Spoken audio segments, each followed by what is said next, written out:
महाभारत में युद्ध क्रीड़ा के समय युधिष्ठिर ने द्रौपदी को दांव पर लगा दिया और दुर्योधन की ओर से मामा शकुनी ने द्रौपदी को जीत लिया। उस समय दुशासन द्रौपदी को बालों से पकड़कर घसीटते हुए सभा में ले आया। जब वहां द्रौपदी का अपमान हो रहा था तब भीष्म पितामह, द्रोणाचार्य और विदुर जैसे न्यायकर्ता और महान लोग भी बैठे थे, लेकिन वहां मौजूद सभी बड़े दिग्गज मुंह झुकाए बैठे रह गए। द्रौपदी को घसीटकर लाया जा रहा था, तब तक भी द्रौपदी को यह भान नहीं था कि मेरा चीरहरण होने वाला है।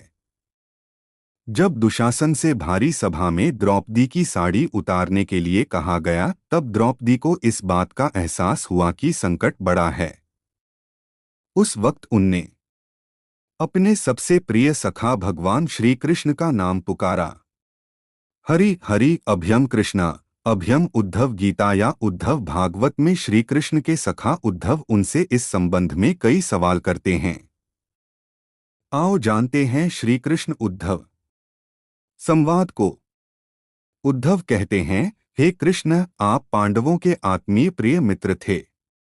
आजाद बांधव के रूप में उन्होंने सदा आप पर पूरा भरोसा किया। कृष्ण, आप महान ज्ञानी हैं। आप भूत, वर्तमान व भविष्य के ज्ञाता हैं। किंतु आपने सच्चे मित्र की जो परिभाषा दी है, क्या आपको नहीं लगता कि आपने उस परिभाषा के अनुसार कार्य नहीं किया? आपने धर्मराज युधिष्ठिर को द्यूत, जुआ खेलने से रोका क्यों नहीं?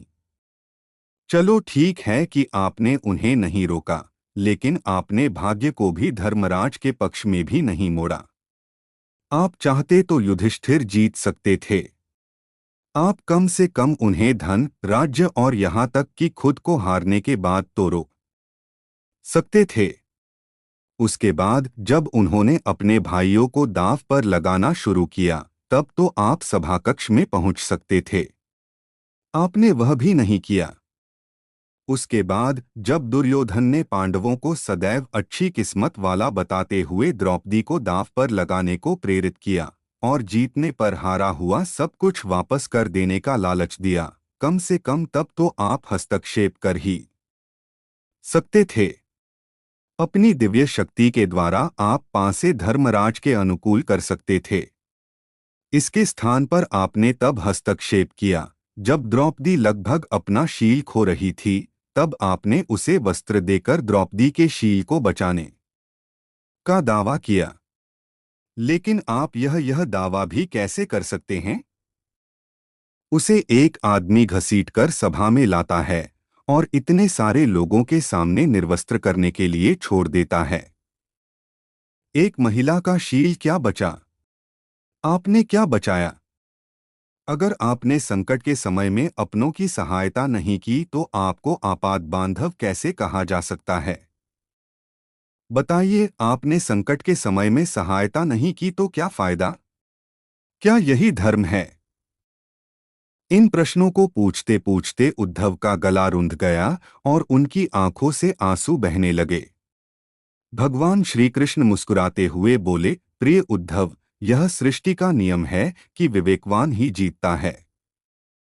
उस समय दुर्योधन के पास विवेक था, धर्मराज के पास नहीं। यही कारण रहा कि धर्मराज पराजित हुए। उद्धव को हैरान परेशान देखकर कृष्ण जी आगे बोले, दुर्योधन के पास जुआ खेलने के लिए पैसा और धन तो बहुत था, लेकिन उसे पासों का खेल खेलना नहीं आता था, इसलिए उसने अपने मामा शकुनी का द्यूत क्रीड़ा के लिए उपयोग किया। यही विवेक है। धर्मराज भी इसी प्रकार सोच सकते थे और अपने चचेरे भाई से पेशकश कर सकते थे कि उनकी तरफ से मैं खेलूंगा। जरा विचार करो कि अगर शकुनी और मैं खेलते तो कौन जीतता? पासे के अंक उसके अनुसार आते या मेरे अनुसार? चलो इस बात को जाने दो। उन्होंने मुझे खेल में शामिल नहीं किया, इस बात के लिए उन्हें क्षमा किया जा सकता है।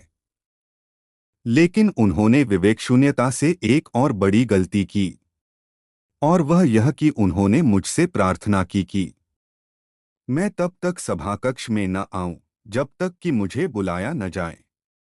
क्योंकि वे अपने दुर्भाग्य से खेल मुझसे छुपकर खेलना चाहते थे। वे नहीं चाहते थे मुझे मालूम पड़े कि वे जुआ खेल रहे हैं। इस प्रकार उन्होंने मुझे अपनी प्रार्थना से बांध दिया। मुझे सभाकक्ष में आने की अनुमति नहीं थी। इसके बाद भी मैं कक्ष के बाहर इंतजार कर रहा था कि कब कोई मुझे बुलाता है।